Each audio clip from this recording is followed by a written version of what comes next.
TV Câmara, Campinas.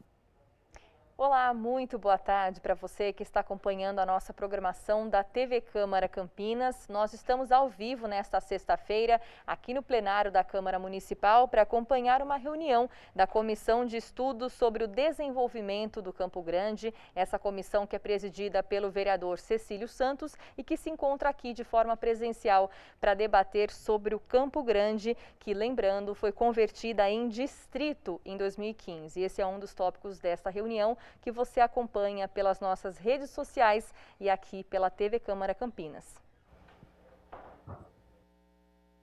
Boa tarde, sejam bem-vindas, bem-vindos. Uma grande satisfação, declaro aberta a 12ª reunião da Comissão Especial de Estudos, criada através do requerimento de número 194/2001, processo 233546, a ser nesta data, com o seguinte tema: vamos debater o papel da subprefeitura no desenvolvimento local. Para fazer o debate, nós convidamos aqui, além dos vereadores que compõem a comissão, também nossas convidadas especiais, a professora Ana Maria Nunes Jimenez e também a professora Muriel Gavira. É assim mesmo a pronúncia? Também o senhor Ronaldo Hipólito está convidado e deve entrar conosco daqui a pouco a nossa reunião para fazer esse debate sobre esse tema tão importante para a nossa cidade, não é, que é o papel da subprefeitura no desenvolvimento local, portanto, fazendo um recorte geográfico para a região do distrito do Campo Grande.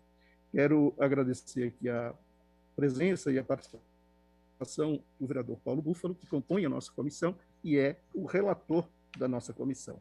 Antes de passar a palavra ao vereador para a sua saudação, quero dizer a você, o público que nos acompanha pela TV Câmara, pelos canais das redes sociais da Câmara de Campinas, que você tem à sua disposição o telefone 97829-3776 para fazer a sua pergunta, para mandar o seu questionamento, também para fazer aí um canal de participação.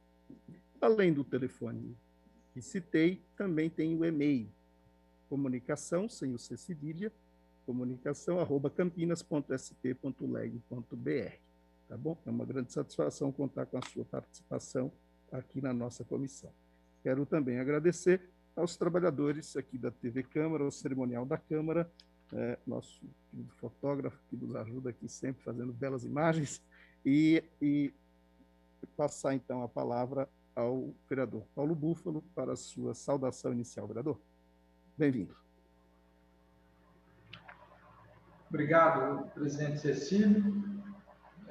Cumprimentar as professoras, Ana Maria e Muriel Gavira, as quais eu agradeço assim, de se disporem a vir aqui dialogar com a nossa comissão, né? O Ronaldo daqui a pouco deve entrar também para trazer sua contribuição, e aqueles que nos acompanham pelas redes sociais e pela TV Câmara. Importante destacar que essa comissão, ela já teve a oportunidade de ouvir especialistas que discutiram a questão do território, a presença dos poderes públicos através das políticas de saúde e de educação, ouvimos a população, produzimos um relatório preliminar e, nesse momento, a comissão dedica-se a aprofundar em alguns dos temas que surgiram com muita relevância. Entre eles, o papel da subprefeitura, que é o tema que nós discutimos hoje, mas naquela linha que nós sempre repetimos ao longo da comissão, muito daquilo que ocorre no distrito do Campo Grande, no que diz respeito ao olhar da política pública, serve para uma análise e para a discussão da nossa cidade. Por isso, hoje, é tão importante poder contar com as contribuições aí das professoras, né? E do Ronaldo Hipólito, que já atuou nessa área, debatendo o papel desse poder público, né, no campo dos serviços instalado lá nos territórios. Então, obrigado, professoras. Bom trabalho aí para nós. Obrigado, vereador Paulo Búfalo. Também quero saudar o Adecir Mendes, que está representando aqui na reunião o vereador Gustavo Peta. Adecir, consulto se você quer fazer uso da palavra, fazer uma breve saudação. Você está nos ouvindo aí? Vocês estão me ouvindo? A positiva, Adecir, pode falar. Sim. A gente queria, em nome do vereador Gustavo Peta, agradecer ao convite, ele como é membro dessa comissão, e ressaltar que tenho acompanhado de certo tempo dessa comissão e tenho visto muitos bons olhos todo esse trabalho sendo realizado por essa região do Campo Grande, que é uma região que durante muito tempo, é uma região importante, mas durante muito tempo não teve toda essa atenção a qual está tendo através do trabalho dessa comissão. Parabenizar a todos aqui, em nome do presidente, dizer que é importante e que a gente tem acompanhado essa evolução. Muito obrigado a todos aí. Obrigado, Adecir. Muito bem.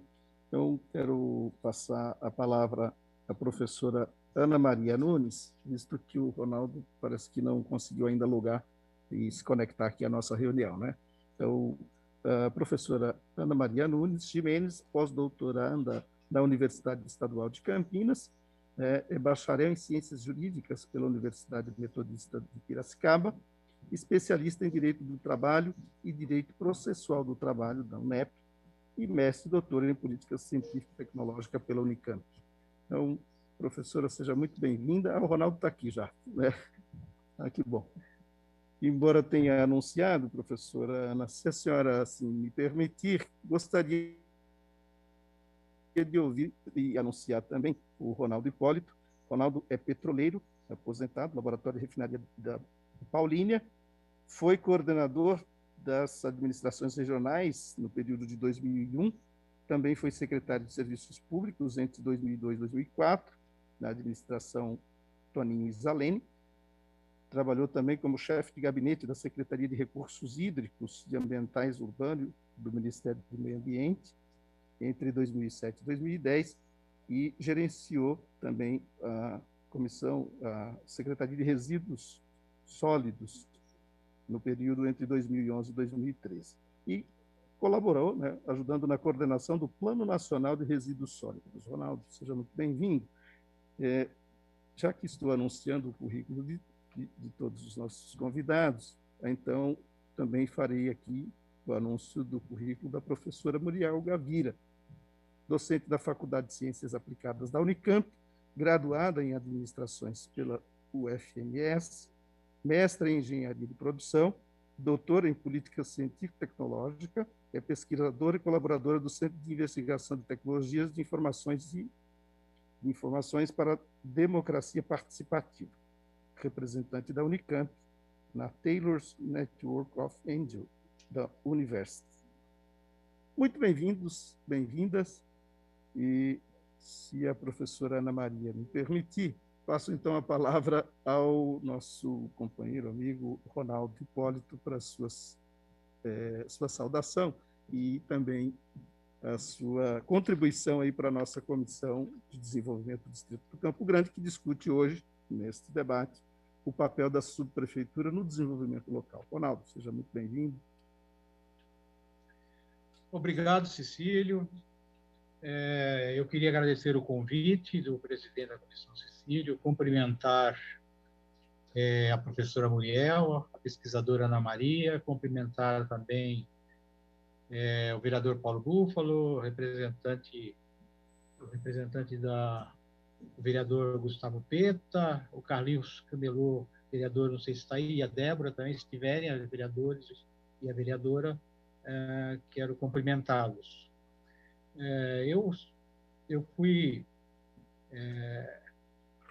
convidado para falar em função da função que eu exerci na Secretaria de Serviços Públicos de Campinas, onde eu comandei as regionais, as subprefeituras, o DPJ e o DLU. Então, eu vou falar um pouquinho a respeito da região do Campo Grande, do que eu penso da região do Campo Grande e o que seriam essas subprefeituras.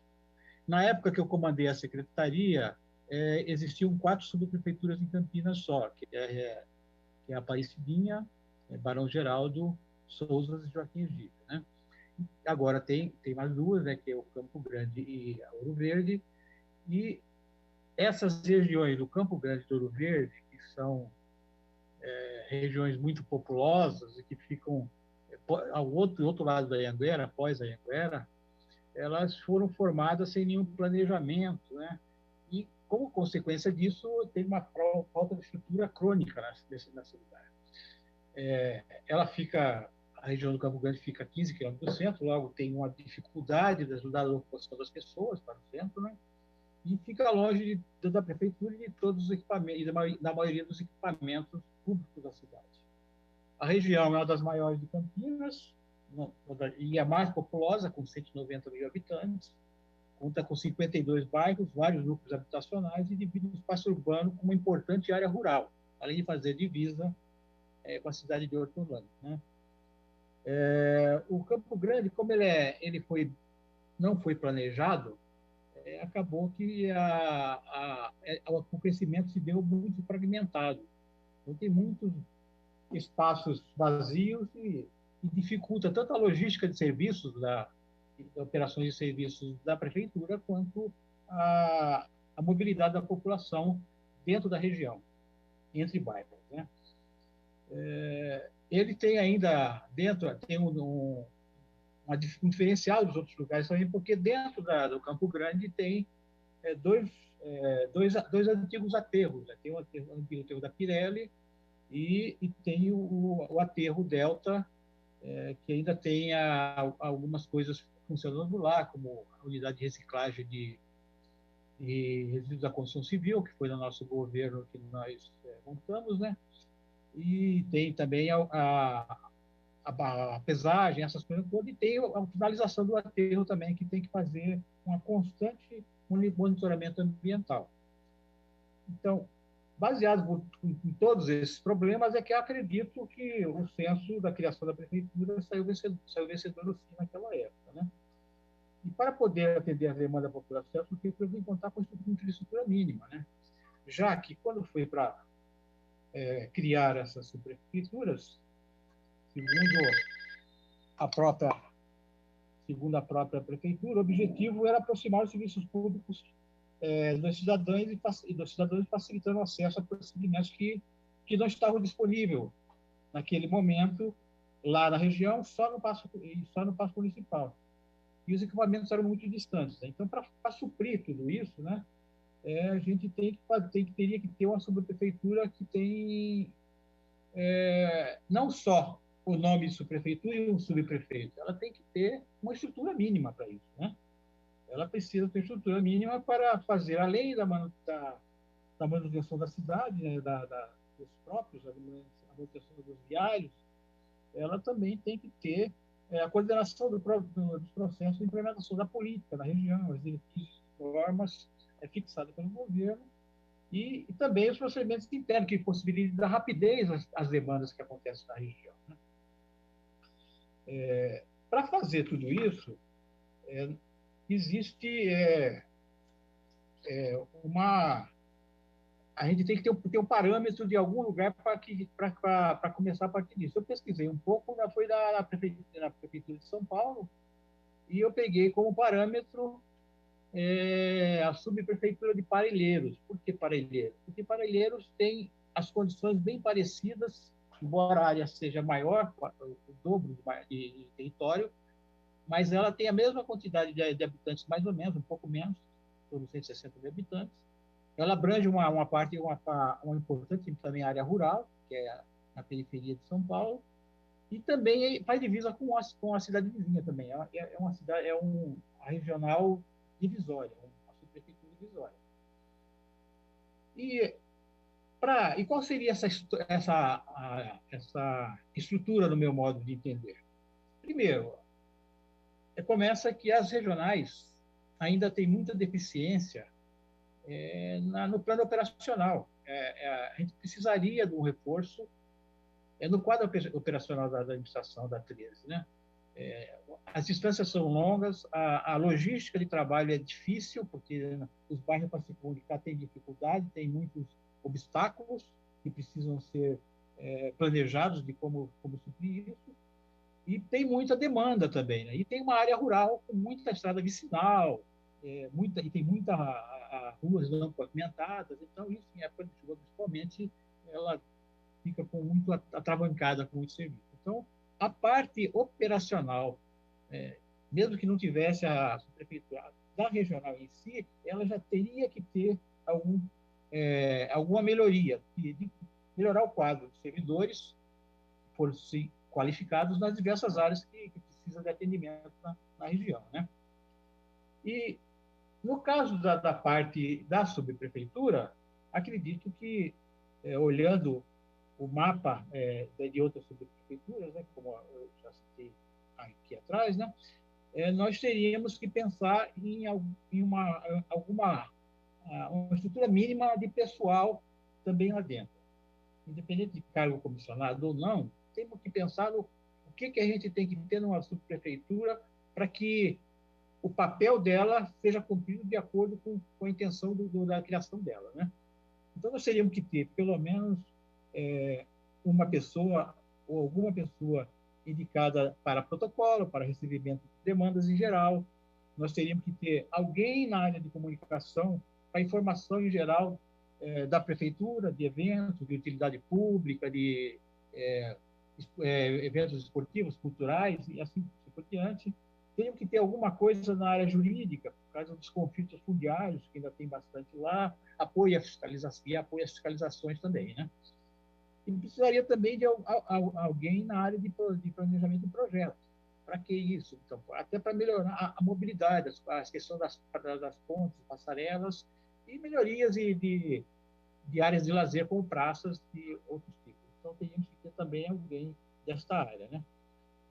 Teríamos que ter um setor forte lá de fiscalização dos cumprimentos da lei, regulamento, normas, posturas municipais, notadamente em relação ao uso e ocupação do solo, fiscalização de obras, certificações residenciais, instalação de comércio, serviço de pequeno porte, e também com relação à limpeza pública, varrição de ruas, conservação de jardim e áreas verdes e áreas públicas.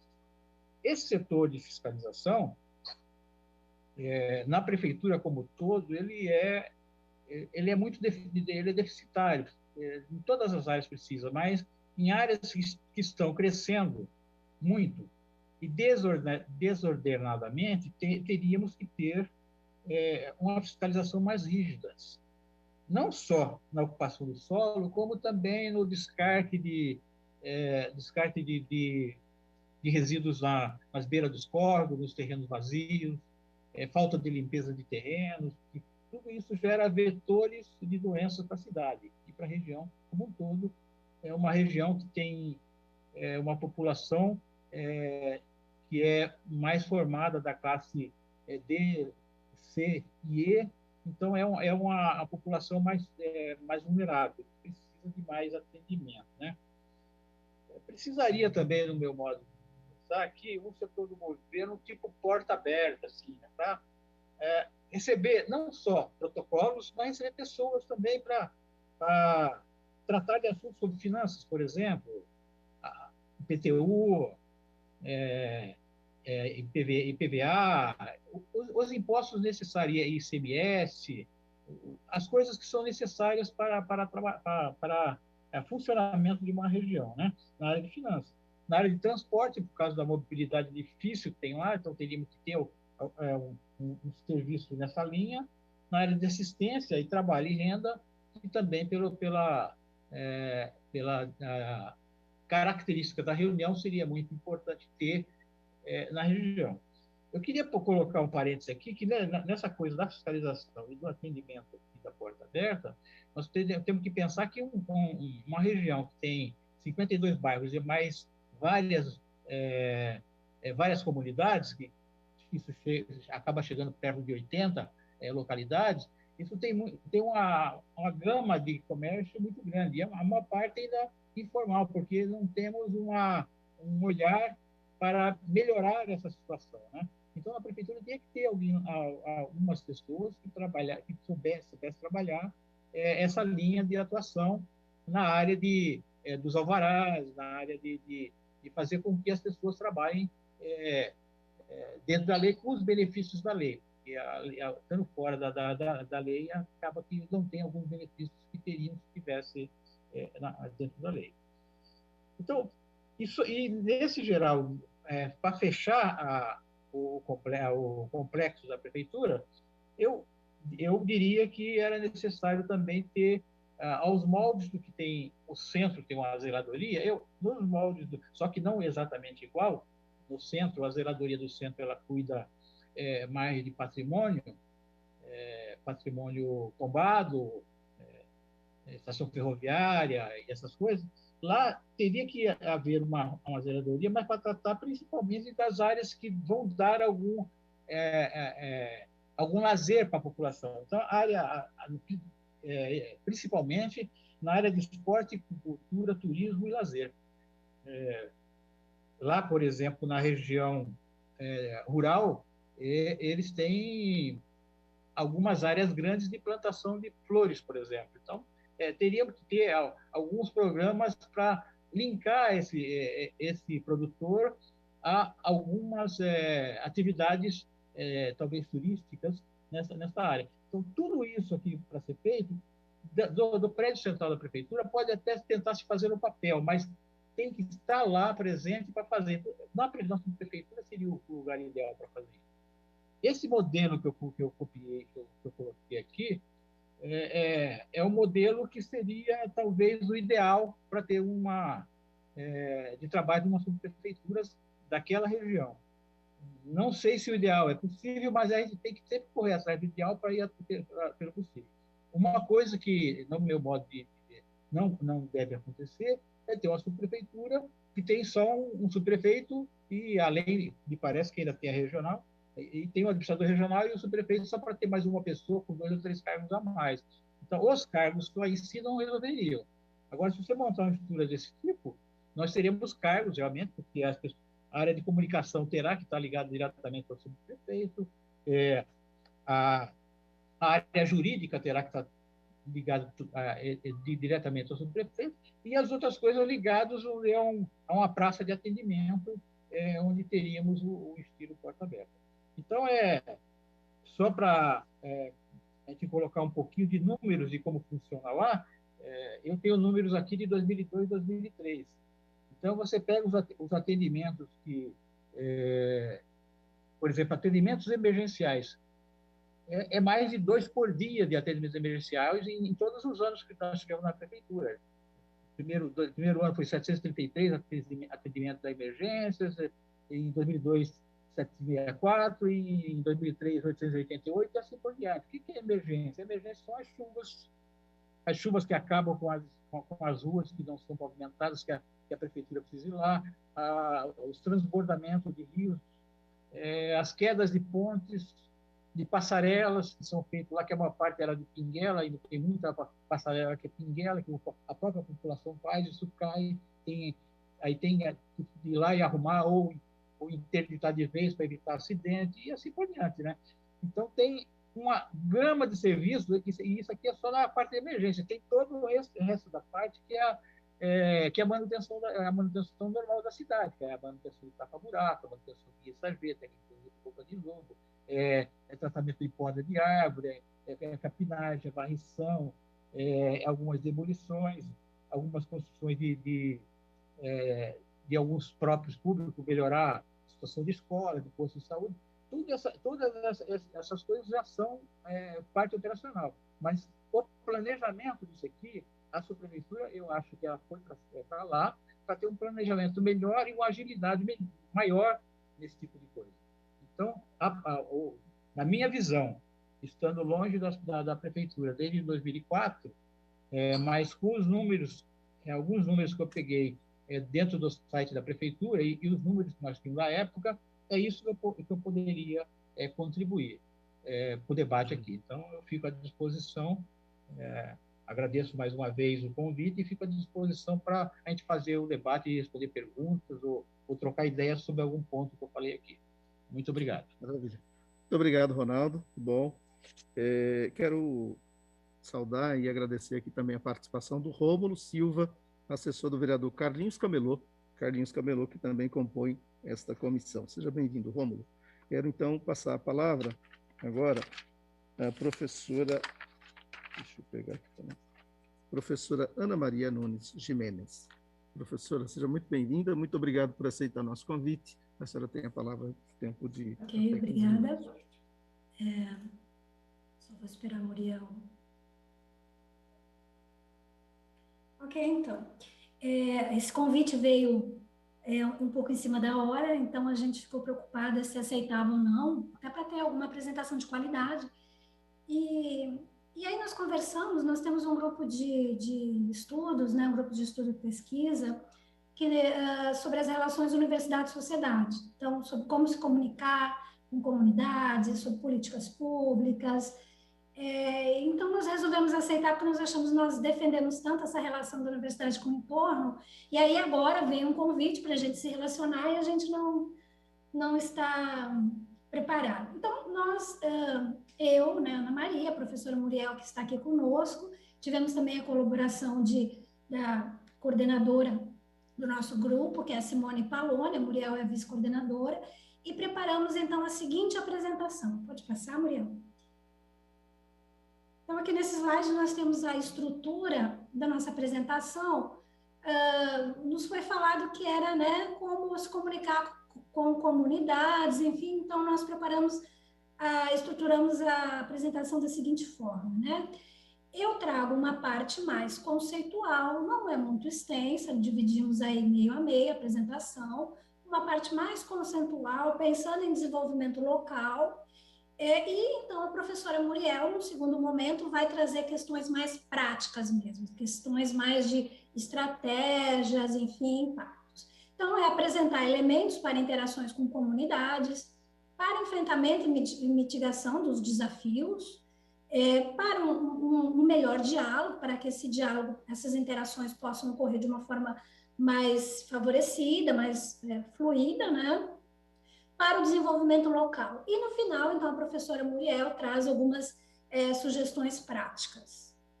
Vamos lá, então. Pode trocar, Muriel? Obrigada.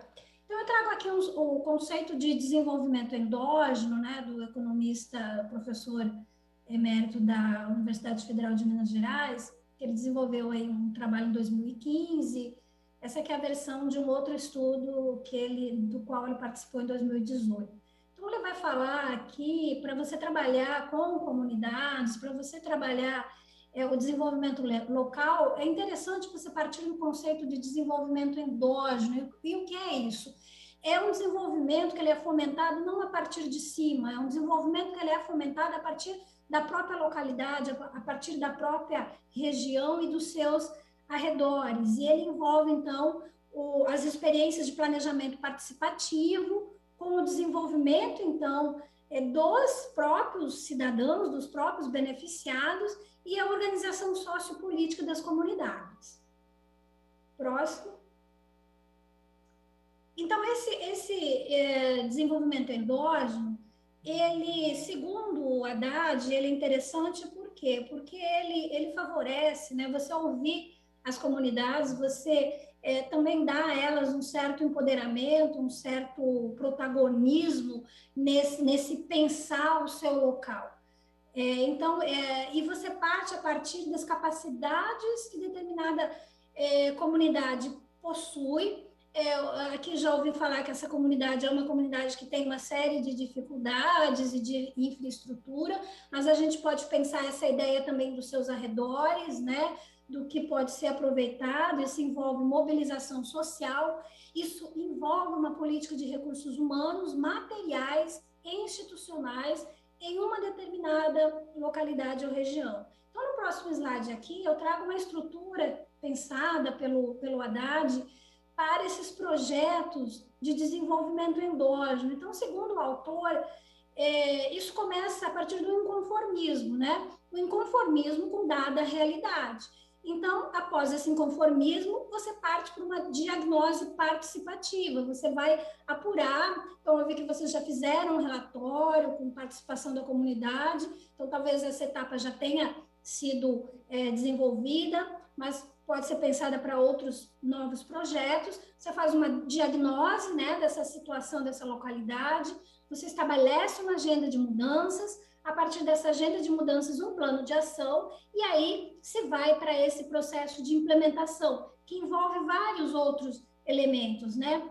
Identificar quais são as potencialidades dessa localidade que não estão mobilizadas, quais as informações técnicas que são necessárias, os instrumentos disponíveis, né? Consultar as lideranças, é muito importante ter essa interação com as lideranças, até porque elas podem ter um papel decisivo, muitas vezes até na mudança de mentalidade de determinadas comunidades, esse processo de negociação e questões muito importantes, esses mecanismos de controle e de avaliação. Então, um sistema de indicadores, né, que você possa ter para o acompanhamento desse processo de desenvolvimento, desses projetos a serem desenvolvidos, implementados, né, que você possa acompanhar e saber como isso está acontecendo. Uma outra questão bastante importante que eu trago no próximo slide.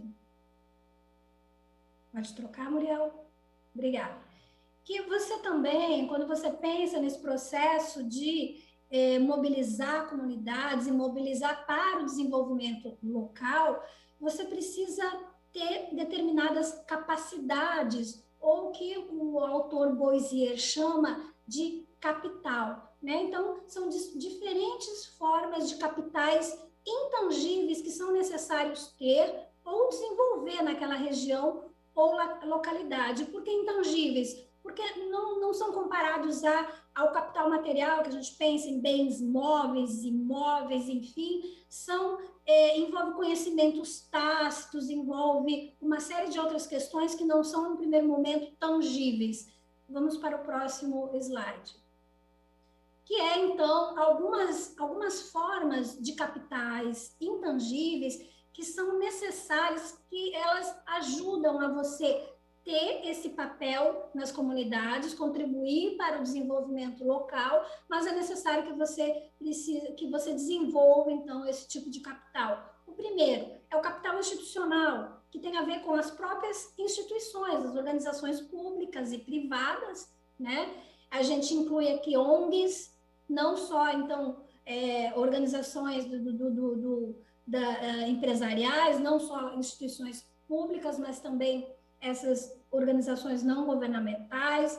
Você também tem que ter uma relação, uma boa relação entre essas, muita conversa, muito diálogo, e o grau de modernidade dessas instituições, né, que é o quanto elas estão preparadas para esse diálogo, para essa interação, para essa conversa. O capital humano, como bem foi falado, é necessário você ter tanto recursos humanos mesmo, físicos, como funcionários, mas é necessário você ter conhecimentos, habilidades, indivíduos na região, na localidade, que possam contribuir para esse desenvolvimento. O capital cívico, ele está relacionado às práticas democráticas mesmo, a confiança que os indivíduos, que a comunidade tem nas instituições, né? E também essa preocupação com assuntos políticos. Então, esse capital cívico também é um outro elemento muito importante. O capital social, que é aquele capital que permite aos membros de uma comunidade confiar, né? Cooperar, confiar nas informações, e isso envolve transparência por parte das organizações, por parte das instituições. Porque para você ter um engajamento da comunidade, você precisa estabelecer uma confiança, como a Muriel vai falar mais para frente. E, finalmente, o capital sinérgico, que é essa capacidade de trabalhar em conjunto, de participar, né, de participar dos processos democráticos, né, o que a gente chama de democracia participativa. Então, é preciso também fomentar esse capital sinérgico. E aqui eu não vou me deter muito, mas o Boisier também coloca outros tipos de capital, como o capital cultural. No caso, por exemplo, se a gente está tratando de comunidades específicas, vamos pensar uma comunidade quilombola, pode ter aspectos culturais que têm que ser entendidos para você poder mobilizar essas comunidades.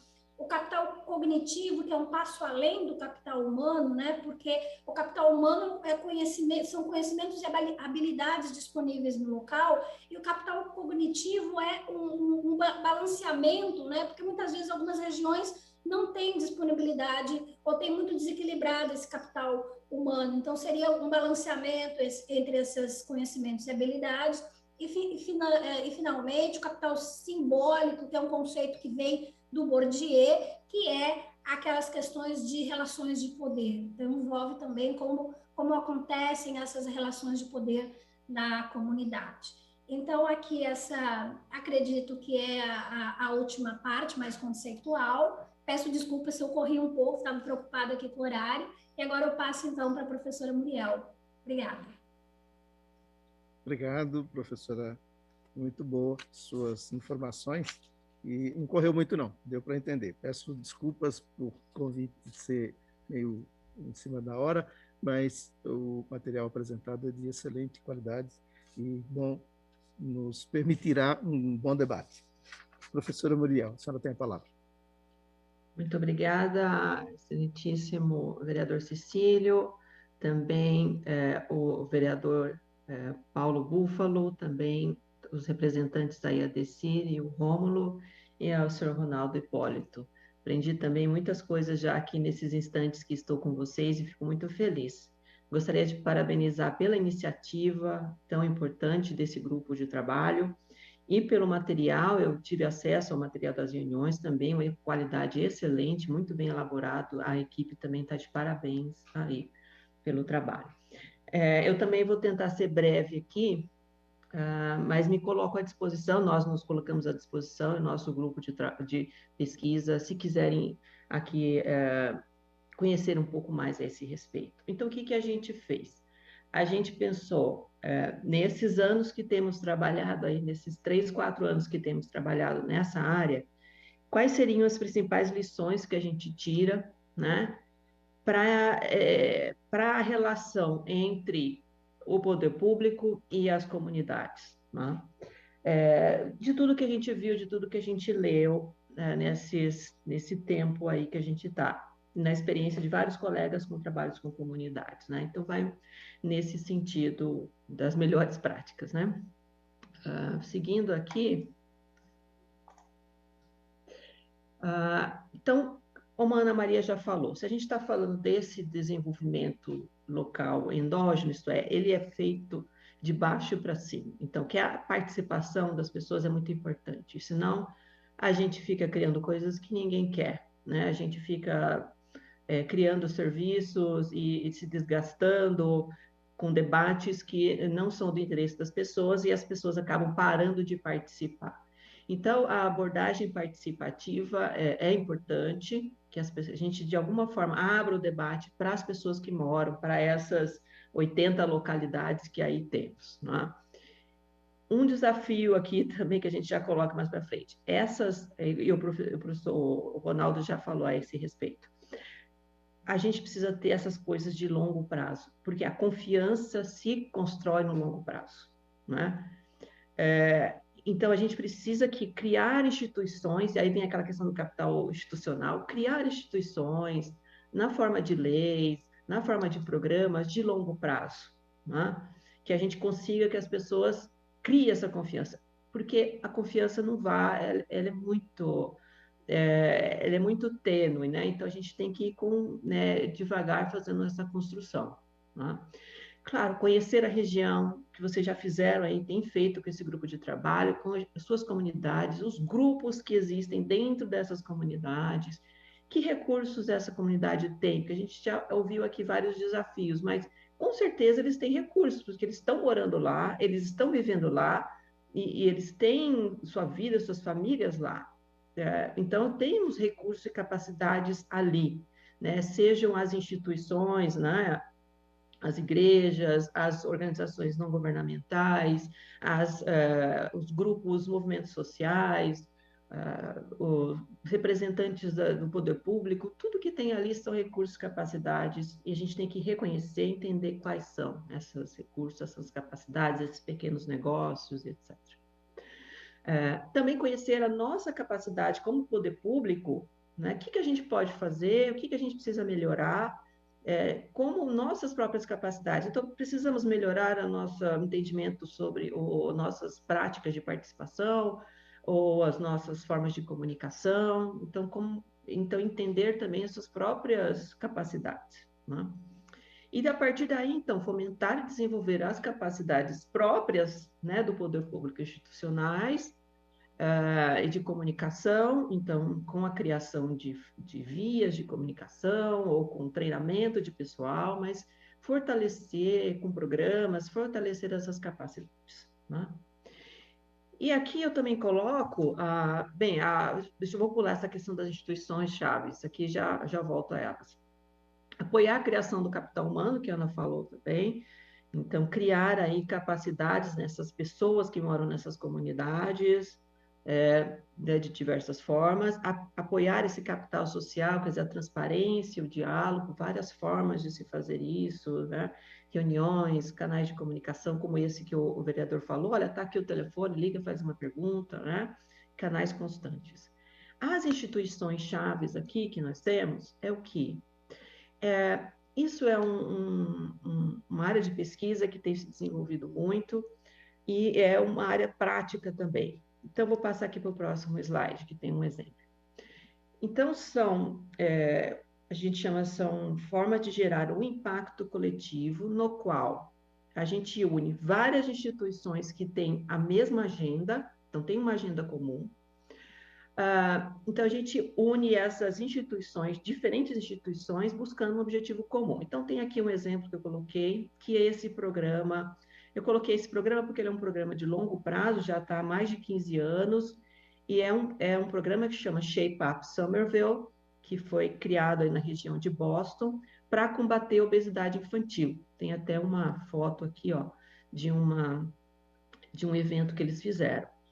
Então, de um alto nível de obesidade infantil ali nessa cidade, e eles, então, criaram um grupo de instituições do poder público, ONGs, universidades, centros comunitários, para que eles conseguissem trabalhar nessa questão da obesidade infantil, especificamente aqui, né? E aí que tem aqui os pontos que eles colocam. E nesse tipo de trabalho, de impacto coletivo, e geralmente a gente tem uma instituição central, que são essas instituições-chave. Então, eu fiquei me perguntando se não seria o papel da subprefeitura isso, né? Se essa instituição-chave, tem que ser pessoas dedicadas, uma estrutura fixa, que vai coordenar esses trabalhos, que vai coordenar as reuniões, que vai coordenar as oficinas, que vai coordenar todas essas instituições para se trabalhar numa agenda comum e também numa forma de avaliação comum. Então, todo mundo tem que avaliar esse programa da mesma forma, né? Então, aí seria uma sugestão interessante para vocês, né, para a subprefeitura.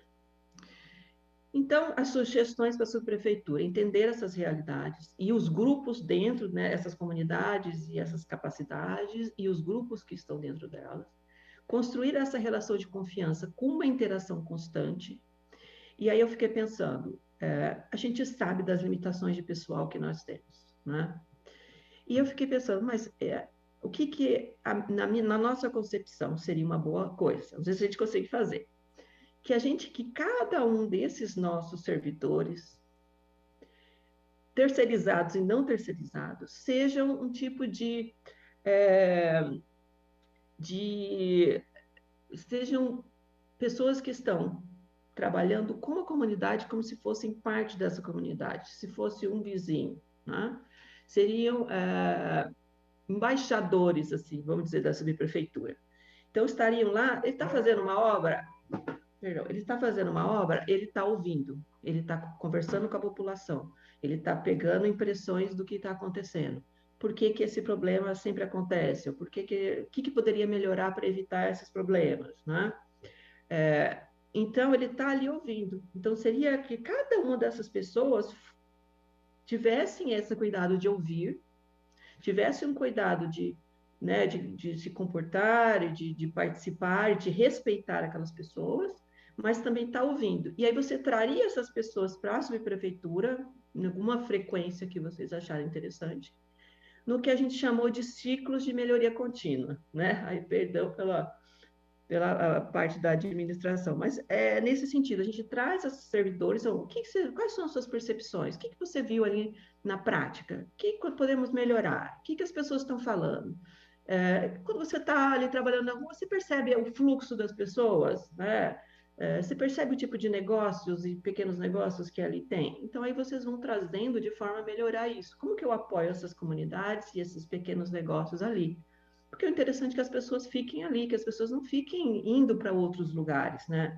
Que sempre, em termos de sustentabilidade, é melhor que a pessoa more e trabalhe onde ela está ali, onde ela, né, tem o lazer, tudo naquele espaço, né? E essa comunicação constante vocês vão ter que também determinar qual o melhor meio de se comunicar. É o telefone, é o e-mail, é a ouvidoria, mídias sociais. Então, isso também é um desafio para a subprefeitura. E aí as parcerias com universidades e faculdades locais, eu acho que é muito importante, ainda mais nesse momento que se discute, pelo menos nas universidades públicas, estaduais principalmente, a questão da integração do ensino com a extensão universitária, que é chamada de curricularização.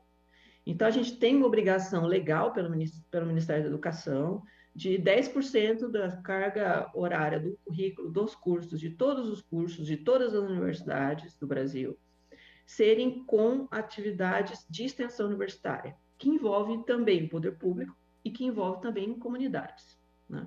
Então, é uma oportunidade. Então, nesse momento, todas as faculdades, por exemplo, da Unicamp, discutindo isso. Então, oportunidade de parcerias infinitas que existe aí. Imagina a Unicamp, tem de todos os cursos, geografia, administração pública, engenharia, saúde, educação física, então tem para todos os tipos de necessidades. E coloquei aqui a questão do programa específico para mulheres. Por quê? Né? A gente tem observado também que muitas dessas comunidades, a mulher ela é a principal responsável pela família, pelo ganho ali financeiro na família, ou pelo pequeno negócio. Então, acho que tem que ter um olhar aí, programas específicos para apoiar as mulheres, e aí essas mulheres vão definir que programas seriam esses, né? Se seria uma formação, se seria a creche, se seria a escola integral, o que essas mulheres precisam aí. Eu acho que é importante também uma questão central, ok? Aqui, rapidamente, então, os desafios da questão do longo prazo, as ações entre comunidades, então a prefeitura também tem isso, como que ela faz com que essas 80 localidades se conversem, criem coisas conjuntas? Então, por que eu preciso replicar em cada uma dessas? Às vezes eu não preciso replicar, eu só preciso fazer com que essas pessoas se unam para um evento cultural, né, para o que eles acharem que é interessante, né? Como manter esse engajamento, as pessoas motivadas, esse diálogo, essa transparência é um desafio mesmo. E o monitoramento e criação de indicadores de desenvolvimento, para saber o que a prefeitura está fazendo, a subprefeitura está fazendo, está surtindo o efeito que vocês pretendiam, está indo conforme o planejado, né? E aí passa também pelo envolvimento dessas comunidades nessa oportunidade de tanto construir os próprios indicadores, e aí vocês podem envolver as escolas, né? A própria comunidade ser envolvida em como vou medir o meu bem-estar, como eu vou medir os desafios sociais que a gente enfrenta. E aí você faz parceria com as escolas mesmo locais, com os estudantes, e esses estudantes vão verificar. Então, esses estudantes, eles vão vou olhar no meu bairro quais são aqui os problemas que a gente tem visto de ambientais que a gente tem no nosso bairro, na nossa localidade. Aí você, né, junta lá a professora de ciências para olhar junto com esses alunos quais são os problemas ambientais da região, né? Então, juntando essas forças, a gente consegue mais. Sozinha, a gente vai, mas poderia ir muito mais longe, né? Talvez a gente demore mais, tem até um provérbio aí, E famoso que a gente pode demorar um pouquinho mais, mas a gente vai muito mais longe se a gente for junto e se a gente for com a participação deles. Nós estamos disponíveis para outras informações e as perguntas que vocês tenham. Agradeço o espaço e a oportunidade e espero ter colaborado com todos. Muito obrigada. Muito obrigado, professora Muriel. Bom, nossa, excelentes apontamentos aqui a senhora nos trouxe, que bom. Quero passar a palavra ao vereador Paulo Búfalo, depois aos representantes aqui dos mandatos, né, para fazerem aí suas considerações, suas observações, e em seguida a gente volta às nossas convidadas para fazerem aí, e o Ronaldo para fazer o fechamento. Também eu gostaria de também fazer alguns apontamentos aqui. Paulo, por favor. Bom, primeiro agradecer o Ronaldo, a professora Ana e a professora Muriel pela qualidade assim, das informações trazidas. Eu acho que vão fundamentar ainda mais o nosso relatório, né? Porque é necessário, foram temas, a questão da subprefeitura e do papel que ela exerce no distrito do Ouro Verde hoje. Se vocês tiveram acesso ao material, né, vocês vão poder perceber o quanto a comunidade reclamou e os próprios especialistas ali das diferentes frentes, né? E quando o Ronaldo traz essa contribuição, tendo vivido essa experiência, isso ainda ganha maior destaque. Ontem, eu, o vereador Cecílio, a vereadora Guida e o presidente da Câmara estivemos numa agenda externa discutindo uma questão que dizia respeito ao transporte para resolver um problema de um centro de saúde provisório. E aí nós tivemos a oportunidade de passar, não era uma subprefeitura, mas uma administração regional, aqui da região sul da cidade. E nos deparamos, né, talvez seja a expressão do desmonte hoje dessa estrutura tão importante, né, de contato direto com a população. Então, em particular, naquela administração regional, havia 2 trabalhadores concursados, já idosos, e alguns outros comissionados. E depois de uma conversa muito rápida, né, com o responsável, ele me informou que a administração, ela depende muito do trabalho, dos serviços terceirizados que a prefeitura compra.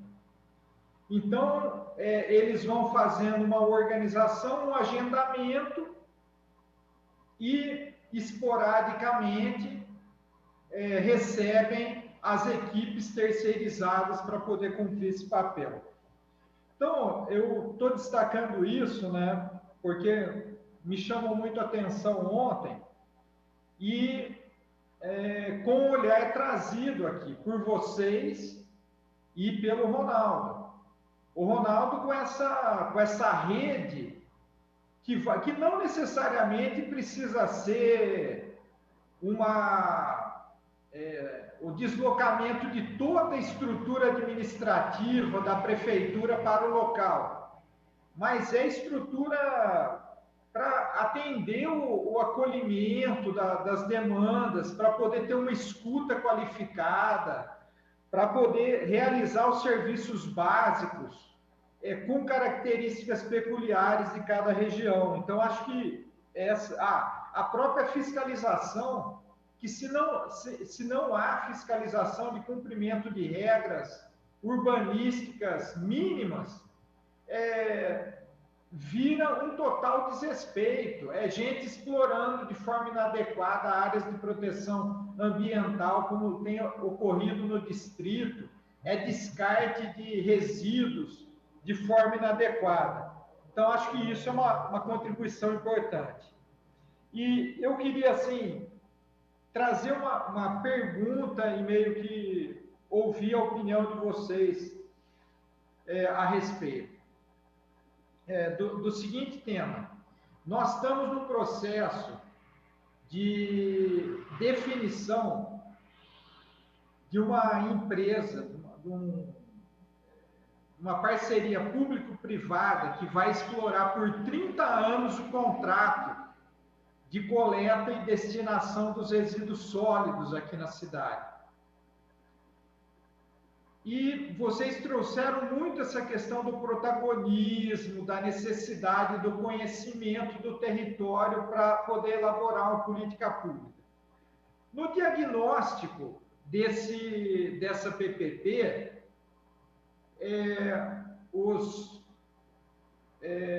os mapas de coletas, da própria estrutura de volume e qualidade dos resíduos coletados por região, eles foram fornecidos para 80% da cidade só, e todos em percentuais. Então, não se sabe, pelo menos pelo que está nesse material, nós não temos uma noção de qual região da cidade, por exemplo, descarta maior volume de plásticos, por exemplo, porque nós só temos estimativas percentuais. Então, para vocês que trouxeram aqui essa necessidade de identificar o território, desse conceito do desenvolvimento endógeno, né, de partir da própria comunidade, como que nós podemos estabelecer assim, esses indicadores junto com a comunidade, né, que mudem a qualidade da política pública oferecida? Queria ouvir um pouco a opinião de vocês a respeito, também do Ronaldo. Obrigado, vereador Paulo Búfalo. Muito bom. Quero registrar a dedicação do vereador Paulo Búfalo a esta comissão, a relatoria, a sua dedicação, o seu zelo e a escuta apurada às informações prestadas e a organização ali no relatório. Parabéns, vereador Paulo Búfalo. Obrigado. Mais uma vez, lhe agradeço aí a essa dedicação. Vossa Excelência tem feito um trabalho muito importante aqui na comissão. Quero passar aqui aos representantes dos demais vereadores, que também estão aqui conosco e também têm colaborado, né, para que os trabalhos da comissão possam fluir. O Rômulo Silva, sua saudação, e você tem alguma pergunta, algum comentário sobre os... Não sei se você está por aqui, não estou vendo aqui na minha tela. Estou por aqui. Rômulo, por favor. Primeiro, inicialmente, boa tarde a todos. Ao presidente, estendo boa tarde carinhosa do mandato aqui a todos os presentes nessa reunião, os que estão nos assistindo, que estão pela TV Câmara, amigos da cidade e principalmente para a população do Campo Grande, que nós temos um grande carinho aqui no mandato. Eu já residi no Campo Grande, sei da luta do Cecílio, no qual queria parabenizar não só pela iniciativa, mas pelo trabalho do nosso presidente, vereador Cecílio, é uma referência nessa comissão, inclusive em outras comissões estamos espelhando no processo de condução da forma persistente, arrojada e bastante criativa, né, na pauta, no sentido de buscar as mais diversas vertentes de um problema que ele é único, né? A falta de planejamento urbano da cidade de Campinas e principalmente das regiões populares, né? Como a região do Campo Grande. Também queria agradecer Paulo Búfalo, tivemos contato aqui com o relatório preliminar, está de uma qualidade técnica, como as próprias professoras apontaram aqui, a professora Ana, e a outra professora que está aqui, a professora Muriel, que hoje, para mim, que sou sociólogo, já é um grande trabalho de campo que está sendo feito por essa comissão. Dá uma pesquisa extraordinária, porque essa região merece esse carinho e esse trabalho, Cecílio. Então, queria primeiro elogiar a qualidade das informações, a contribuição das professoras, que também estenda aqui as nossas desculpas, porque aqui a dinâmica da Câmara muitas vezes é assim, o convite tem que ser rápido, né, Cecílio? Até porque é muita coisa que acontece aqui ao mesmo tempo, o vereador Paulo Bruf sabe disso, muitas vezes é difícil. Agora mesmo o vereador Carlinhos está saindo de uma reunião, talvez até entre aqui, lá na Secretaria do Verde, para tratar de uma ocupação popular que, infelizmente, está entrando dentro de uma área de proteção ambiental, esse choque entre a necessidade de habitação e a necessidade de preservação do meio ambiente. Então, nosso mandato aqui tem uma preocupação grande com isso e estamos lá tentando mediar um conflito social de prioridades. Então, inicialmente, queria fazer essa justificativa da ausência do vereador, um vereador muito comprometido com o trabalho dessa comissão e com o vereador Cecílio, desde o primeiro momento. Queria colaborar com a informação aqui do Paulo Buff, saudando o Ronaldo, que tive a oportunidade de ver ele atuando no DPJ, ter algumas conversas boas e algumas divergências, né? Porque estava ao sindicato à época e faz parte do exercício natural na sociedade de você ter esse diálogo fraterno. Trago aqui, só aprofundando um pouco mais, que o desmonte da Secretaria de Serviços Públicos e da própria fonte de manutenção da cidade, ele tem aí quase 3 décadas, né? E o último concurso público, Paulo, ele é lá da época de, acho que 1998, acho que a contratação foi em 2000. De lá para cá não teve mais contratação, apenas terceirização. Fruto do trabalho do Ronaldo lá no DPJ, eu escrevi em 2006 um trabalho de conclusão de curso na Faculdade de Ciências Sociais da PUC de Campinas, que tratou dos impactos da terceirização nos serviços públicos da cidade de Campinas, e peguei o departamento do Ronaldo como que ele atuou, né? Falo isso de maneira carinhosa, né? Ele atuou lá e fez um excelente trabalho no ano de 2006. E lá a gente já tratava que não adianta você ter uma estrutura como uma subprefeitura se você não tem uma fonte orçamentária, você não tem uma autonomia política, que ela não tem a capacidade de fazer um atendimento pleno, não só meramente uma estrutura física, com uma pessoa comissionada lá, com uma tarefa política delegada para o prefeito, mas com uma capacidade de ser quase um prefeito local, entendeu? Com uma capacidade de polícia se aproximando do que é a subprefeitura da cidade de São Paulo, na qual aqui muitos de nós aqui já teve conhecimento, sabe do poderio, como é uma estrutura de uma subprefeitura da Sé, do Campo Limpo Paulista e vários outros da cidade de São Paulo. Então, nos grandes desafios, Cecílio, não é só ter a subprefeitura, é como ela se sustenta, qual a capacidade de recursos financeiros, recursos humanos, e isso não é uma preocupação, acho que só nossa, acho que tem que ser também do Executivo, porque ele tem que dar resposta a isso. Hoje, o Campo Grande ele não dá um próximo passo se não pensar isso. Isso é estruturante, porque é que vai dar sustentabilidade. Hoje, a gente visitando a cidade, você sabe que muitas vezes é até fácil construir um prédio. Mas quem vai cuidar daquele prédio? Quem vai dar manutenção? Quem vai atender o cidadão? Quem que vai, depois que atender, tocar a demanda do cidadão? Porque atender também é fácil, muitas vezes. O difícil é dar o desdobramento do que aquelas demandas vão. Então, assim, para fechar a nossa colaboração aqui, a gente espera que a gente tenha a capacidade aqui nessa casa aqui de pensar o projeto das subprefeituras para dar mais autonomia, não só política, como financeira, para elas, para poder fazer gestão da cidade e principalmente das regiões como Campo Grande. Agradeço demais a fala do Ronaldo, das professoras, que muito engrandeceu e está engrandecendo essa reunião de hoje. Obrigado, Silvio. Obrigado, meu caro.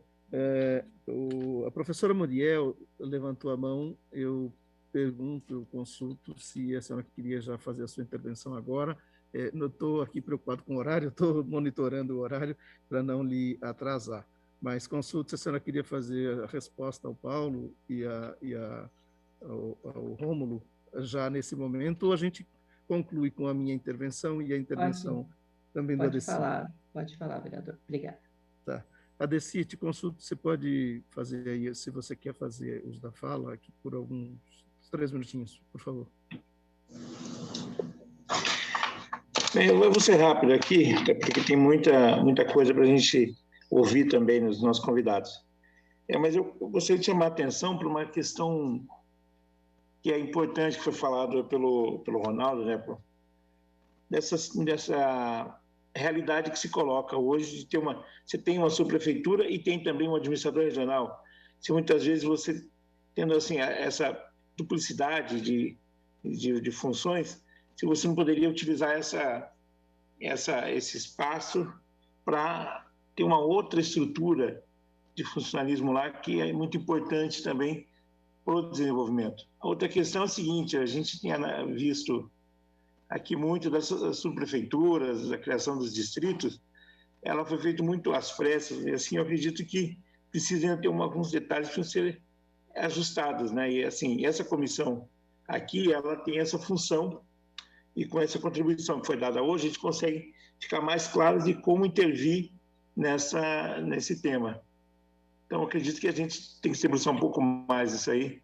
Eu acho que a gente precisa analisar com experiências, que tem experiências de fora, como ele trouxe, própria da subprefeitura Palheiras em São Paulo, mas também ver o seguinte: o que deu certo nas subprefeituras que já existem há muitos anos aqui em Campinas e o que precisa ser mudado também, e principalmente a forma de agir, a forma de desenvolver o trabalho nessas subprefeituras.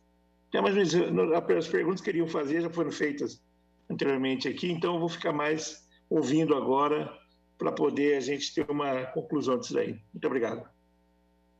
Obrigado, Adeci. Queria fazer alguns apontamentos muito rápidos. Primeiro, agradecer mais uma vez a participação aqui das professoras, do Ronaldo, e deixar registrado aqui também que a vereadora Débora Palermo nos mandou aqui uma mensagem pedindo desculpas que não pôde estar presente na reunião desta comissão, nesta data, em função de falecimento de uma pessoa muito próxima a ela, e a gente aqui externa as nossas condolências e a nossa solidariedade à vereadora Débora Palermo. Passo aqui a destacar alguns temas que foram apontados, muito importantes. Um deles é o que a professora Ana Maria nos trouxe sobre o inconformismo com a realidade que a gente vive. Isso é muito importante. E chama atenção para você que está nos acompanhando no Campo Grande, externar isso de uma forma organizada, é justamente isso que a gente precisa. Não basta a gente reclamar no ponto do ônibus, reclamar na fila ali esperando, é preciso a gente se organizar. Então, muito importante esse apontamento que traz a professora Ana Maria. Outro também que eu julgo muito importante são indicadores, né, que a professora Muriel destaca, indicadores de desenvolvimento. Penso que é muito importante, e a gente, enquanto comissão, já externou isso, no relatório apontado e entregue ao prefeito, a gente destacou a questão do emprego e tudo mais, mas esta qualificação das nossas reivindicações, eu imagino aqui a população de modo geral, mas a nossa qualificação enquanto legisladores, enquanto Câmara Municipal, apontando ao Executivo lacunas e meios para aproximar a população dos nos programas é fundamental. E esses indicadores certamente ajudam a população a ter uma ideia se está funcionando, se não está funcionando, e é o próprio executivo. Portanto, acho muito importante, queria destacar essa questão. Também a professora falou da relação poder público e comunidade. Achei muito importante e destaco a intersetorialidade, espaço de diálogo entre as secretarias que estão lá na ponta, mas coordenados, de certo modo, ali presente e organizado, com a participação da subprefeitura. A subprefeitura ou o subprefeito sendo esta figura que aglutina essas secretarias e para escutar a população, as lideranças, né? Acho bem interessante. Finalizo com o Ronaldo trazendo a questão da fiscalização. Eu até colocaria, Ronaldo, e queria te ouvir, da orientação, porque não basta o Estado ser aquele que pune, né, que vai lá fiscalizar e punir, mas também aquele que vai orientar. A pessoa começa a construir, né, dá entrada na prefeitura para construir o seu imóvel, vai lá o fiscal orientar, olha, está certo, não está certo, enfim. Eu penso que estabelecer uma relação que seja próxima, né, e propositiva é muito importante. Mais uma vez agradeço a todos. Acho que eu podia pedir aqui para a professora Muriel, talvez, iniciar, visto que ela está também com um horário meio apertado, né? Vai ter outro compromisso logo em seguida. Pode ser? Agradeço, vereador Cecílio, e demais vereadores aí, e representantes e equipe, por esses apontamentos. Eu só queria aí dar uma resposta aí, ou ajudar na discussão que o vereador Paulo Búfalo colocou, e o vereador Cecílio também. Eu acho que essa questão da terceirização realmente é uma coisa importante. Acho que contratos de forma geral, né? Porque tudo vai por licitação, então como é que a gente garante que a gente tenha um pessoal terceirizado adequado, né? Recursos humanos adequados para nos apoiar aí de forma de longo prazo, porque com essa perspectiva da terceirização, as pessoas estão sempre, né, rotacionando ali nos cargos. Então, eu acho que aí a única forma que a gente tem mesmo é de colocar isso contratualmente, né? Aí, como é que a gente, com as características desses funcionários que vão estar ali, que tipo de treinamento eles receberam. E eu acho aí importante colocar treinamentos específicos, né, sobre gestão pública, sobre a importância do serviço que eles vão prestar à população, sobre os principais desafios sociais e também sobre a própria questão do preconceito, da diversidade, do apoio à diversidade, do apoio à igualdade e equidade, né? Então, acho que são cuidados que a gente vai ter que, infelizmente, pôr contratualmente, ou a própria subprefeitura teria aí treinamentos especializados para esses terceirizados, né? Inclusive com certificado, quem motiva o pessoal, e aí esse próprio terceirizado depois, também com essa formação, pode procurar um trabalho mais, né, mais de longo prazo, mais permanente, com essa própria formação. Então, a gente está, a subprefeitura fomentando aí várias linhas, né? E aí, com certeza, quando você trata bem o funcionário, você também, isso os estudos já provam, também tem, com respeito e de todas as melhores formas possíveis, também tem um feedback muito bom, né? Um retorno muito bom. E da mesma forma a questão da parceria, eu acho que é importante a parceria público-privada, porque a gente potencializa, né, a nossa participação e responsabilidade deles. Essa questão dos resíduos é uma questão que hoje em dia os meus estudantes relatam muito, a maior preocupação dos jovens que estudam nas minhas disciplinas aqui da Unicamp é a questão dos resíduos, né? Poluição do ar também, e resíduos e mobilidade. Então, é um tema muito importante, porque a gente está percebendo, né, a gente vê claramente o acúmulo do resíduo do lixo, e a gente percebe que muitos desses resíduos poderiam retornar, né, reciclável, retornar de alguma forma. Só que, para isso, eu acho que também tem essa questão, como eu falei, contratual. E colocaria duas coisas. Primeiro, uma conscientização constante, isso tem que estar contratualmente, porque as pessoas acabam esquecendo de separar o lixo, como é que separa e tal. Então, a gente percebe que existe a necessidade de constantemente estar relembrando as pessoas de como separar o lixo, onde colocar, de que forma colocar, isso é importante. E também relatórios periódicos. Olha, pode ser que de começo essa empresa não consiga dar um parecer de onde vai pegar o quê, em que volume, mas depois que ela atuou aí 6 meses, ela já sabe, né? Então, contratualmente, colocar relatórios periódicos, o que tem que estar nesse relatório? Só cuidado com o que a gente vai pôr, porque a gente já acaba direcionando aí. Mas tem que fazer isso. E colocaria não só uma questão ambiental e tal, colocaria questões também trabalhistas aí, né? Que eu acho que é uma coisa importante. Então, esses relatórios periódicos, né, vinculados aí a contrato, porque 30 anos, nossa senhora, é bastante tempo, né? Questão da fiscalização, orientação, não poderia concordar mais com o vereador Cecílio, porque a gente evitar que as coisas aconteçam é muito melhor do que a gente remediar depois, e muito mais barato, né?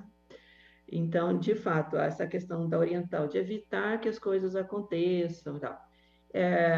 Tem umas coisas, acho que até a própria prefeitura tinha um projeto, né, com a IMA, nesse sentido, do próprio cidadão ter ali um aplicativo que ele vai relatando, né, os problemas que ele vai experienciando. Então, aqui tem um buraco, então já manda aí no aplicativo, só que tem que ter o feedback, né? Mesmo que seja um feedback, olha, fulano, a gente tentou, mas não conseguiu licitar a empresa, estamos tentando, tá? Porque às vezes acontece isso, a gente não consegue fazer por uma ação externa e acaba não dando feedback ou retorno para a população. Então, olha, nós recebemos, está aqui, tentamos, ainda estamos tentando, mas não conseguimos, né? Então, acho que mesmo que seja um retorno negativo, é importante a gente ter. E, claro, esse trabalho intersetor, intersecretaria, interprefeituras é sempre muito bom para troca de experiências e melhores práticas. Obrigada, não quero ocupar mais o tempo aqui. Estou à disposição. Obrigado, professora Muriel. Bom, passo então a professora Ana para as suas considerações aqui.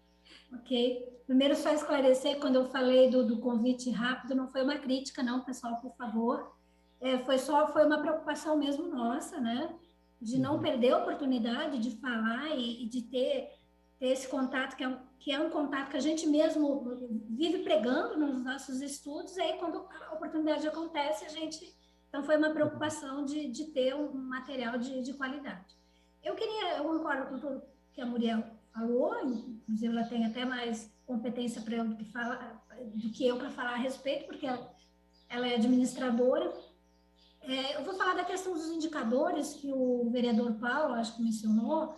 A questão dos indicadores é muito importante, e a gente tem que pensar assim em algumas possibilidades. Por exemplo, o ideal seria vocês terem os indicadores da região, vocês mesmos administrarem esses indicadores nas diferentes esferas de atuação, os resíduos, a coleta, etc. Mas eu entendo que construir indicador é um trabalho grande, é um trabalho delicado. Também tem a possibilidade, pensando nessa empresa aí, essa parceria público-privada aí de 30 anos, específica para uma determinada área, você poderia vincular a obrigação dessa empresa de apresentar indicadores periódicos acerca dessa atuação específica dela, mas com uma participação de vocês, participação da subprefeitura, no caso, com funcionários, para ter aí uma transparência.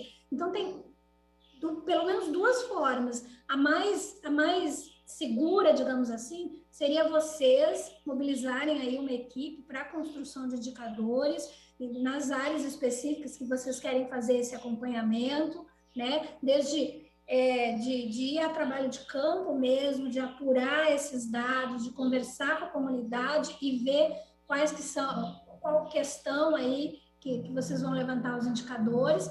E essa segunda opção, acho que uma não exclui a outra, digamos assim. Essa segunda opção é incluir nesses contratos essa obrigatoriedade de a empresa também ter os seus indicadores, obviamente com a participação de vocês acompanhando aí com transparência e tal, com lisura, essa questão desses indicadores, que envolve tanto indicadores, no caso, são indicadores quantitativos, né? São números, né? Números de desempregados, número de quilos e quantidade de lixo, enfim, os mais número de mulheres, de famílias que são administradas, que são, né, onde o principal provedor é a mulher, e nas mais variadas áreas de interesse. Então, a construção de indicadores é muito interessante e é que a gente se coloca também à disposição, porque não somos ainda grandes especialistas na construção de indicadores, mas somos estudiosas dessa questão também. E eu agradeço também ao convite e eu acho que a gente pode, né, Muriel, podemos deixar disponível essa apresentação, a gente tem ali todas as referências que foram utilizadas e também a gente está aí disponível para mais informações que forem necessárias. Muito obrigada. Obrigado, professora Ana Maria, e sem dúvida nenhuma, é muito importante a disponibilização da apresentação que vocês fizeram para que a gente possa constar do relatório. O vereador Paulo Búfalo se encarregará dessa parte de colocar no relatório. E a professora Muriel pediu para deixar na tela aqui os contatos, né, se não me engano é isso, né, professora Muriel? Mostrar nossos contatos. Por favor, pode colocar na tela. Isso. Então... Estou colocando aqui, fiquem à vontade para entrar em contato conosco por esses e-mails aqui. Obrigada. Maravilha, muito obrigado, muito bom. Está registrado aqui, mostrou aqui a TV mostrou, e a gente faz, então, consignar também do relatório, na sequência, os contatos da senhora. Consulta o vereador Paulo Búfalo, se quer fazer sua saudação final em 2 minutinhos, bem rapidinho, para a gente liberar aqui nossas professoras. Não, eu estou satisfeito, só agradecer novamente as professoras e agradecer ao Ronaldo aí pela contribuição e cumprimentar aí o Adeci e o Romo, representando os mandatos. Tá certo. Passo ao Ronaldo, então, brevemente para suas considerações aí, a resposta, e também sua saudação final, Ronaldo. Quanto tempo eu tenho, Cecílio? 3 minutos, pode ser? Bem, vamos lá. Muito rapidamente, começando, vamos dizer, pela a sua questão sobre fiscalização / orientação. A fiscalização, na época, pelo menos na época que nós estávamos, tem um vício de origem de um dos fiscais não ter essa coisa de papo. O pessoal gosta de meter a caneta mesmo. Mas na nossa época, eu acho que é primordial que todo treinamento de fiscalização inclua a parte inicial, que é sempre a orientação. Em qualquer área é isso aí. Isso é na área de trânsito, isso é na área de resíduos, isso é na área de educação, e tudo quanto é área é o principal, né? Então, isso aí tem que ter e tem que estar colocado em algum lugar, mas tem que ter de fato, né? A segunda coisa, eu queria só colocar que o Romulo me colocou aqui, que sobre as contratações. Realmente, as contratações na prefeitura faz muito tempo que não tem, mas que na nossa época nós chegamos a contratar 70 funcionários na área da... Primeiro contratamos emergencialmente, depois acabou o contrato emergencial e foi feito um concurso para essas pessoas serem engajadas. São em torno de 70 pessoas naquela época. E para fechar, não dá para falar muito sobre isso, mas uma parte, você e o Paulo Búfalo já tem ideia do que faz um pouquinho do tema aqui, é a relação da PPP e a relação das administrações regionais e prefeituras, né? Primeiro, eu começo dizendo que a PPP, para mim, é esdrúxula, porque quando você faz um contrato de 30 anos, você ingessa 7 mandatos, pelo menos, de prefeitura. E você pega e ingessa 30 anos de tecnologia nova. Ou seja, a tecnologia que você comprou hoje, daqui 30 anos vai ser ela que vai estar lá. Que vão devolver daqui 30 anos uma sucatória, né? E que a saída para isso aqui é a plataforma Lixo Zero. Seria trabalhar com a plataforma Lixo Zero, que o pessoal do Fórum Lixo e Cidadania trabalha muito bem isso, caminhando para a economia circular. Então, e no caso das subprefeituras e regionais, você acaba trabalhando com esse modelo que está aqui, a gente acaba trabalhando só realmente com empresa terceirizada mesmo. E esse modelo tem um problema maior ainda, que também na minha época também era assim, e continua. Qualquer contrato grande ou pequeno, você paga por quilo enterrado ou quilo levado pelo caminhão. Ou seja, se você diminuir a quantidade de quilos, você diminui o ganho da empresa. Se você diminuir o ganho da empresa, ela não vai querer fazer educação ambiental para acontecer isso. E está no escopo que ela faz vai fazer a educação ambiental. Então, isso são os grandes problemas que tem dentro dessa PPP. E para a regional e para a subprefeitura, o melhor que teria seria os resíduos ser coletados pelas cooperativas. As cooperativas serem contratadas para trabalhar isso, porque as cooperativas têm o know-how, tem pessoal, e você faz um programa de melhoria de renda para a população mais periférica e mais pobre da cidade. Para não demorar muito, é só isso, já que sei que você está estourando o tempo. Obrigado, Cecília.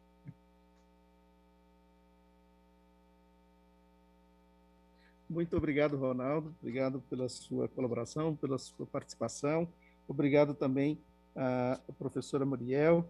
Obrigado à professora Ana Maria, o vereador Paulo Búfalo, os representante do vereador Carlinhos Camelô Rômulo e o ADECI, né, representando o vereador Gustavo Peta. Quero agradecer a todos e a todas que nos acompanharam, dizer que a nossa comissão tem esse espírito de trazer especialistas para debater esses temas que julgo sejam muito importantes para o desenvolvimento do distrito do Campo Grande, mas também para o desenvolvimento da nossa cidade como um todo, qualificando e melhorando a gestão pública na nossa cidade, porque as políticas públicas elas devem chegar com qualidade a toda a população. Muito obrigado a todos que nos acompanharam e encerro aqui mais os trabalhos de mais este encontro da nossa Comissão de Desenvolvimento para o Distrito do Campo Grande. Muito obrigado a todos. Obrigada. Obrigado a todos.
Ao final de mais esta reunião, então, da Comissão de Estudos sobre o Desenvolvimento do Campo Grande, presidida pelo vereador Cecílio Santos, ele está aqui com a gente para contar sobre como foi este trabalho. Esse debate é muito importante, né, vereador? Sempre um especialista diferente para falar dos desafios do Campo Grande. Que desafios são esses e como é que o senhor monta, né, esses critérios para essas reuniões? São vários desafios, este mais voltado para a gestão, né, da subprefeitura, que tem um papel importante no desenvolvimento local, não é? Então, nós procuramos sempre professores, especialistas que pesquisam, né, a fundo essas questões que estamos trazendo para o debate aqui na Câmara. O desafio, por exemplo, de escuta à população, que é uma reclamação constante que a gente tem ouvido, mas também de execução de serviços públicos com qualidade. Penso que o planejamento e a escuta à população, né, pelo subprefeito e executando tarefas com qualidade é fundamental. E a forma como fazer são os especialistas que pesquisam, que nos trazem informações, inclusive de outros países, né, de como estão sendo desenvolvidas essas tarefas em outros países. Então, julgo que fizemos um bom debate aqui e apontamentos que servem para qualificar a administração como um todo. Vereador, a próxima agenda da comissão já está marcada? Sim, está marcada. Semana que vem estaremos discutindo novamente. Aí o tema será a mobilidade urbana no planejamento, no desenvolvimento das regiões, de modo particular a região do Campo Grande. Obrigada, vereador, pela entrevista, um excelente trabalho. Para quem está em casa acompanhando a gente ao vivo, tanto pela TV quanto pelas redes sociais, deixo aqui um convite, logo mais, Câmara Total com Gabriel Castro, trazendo as últimas notícias aqui do Legislativo e também aqui de Campinas e região. Já desejo a todos um excelente fim de semana e até semana que vem.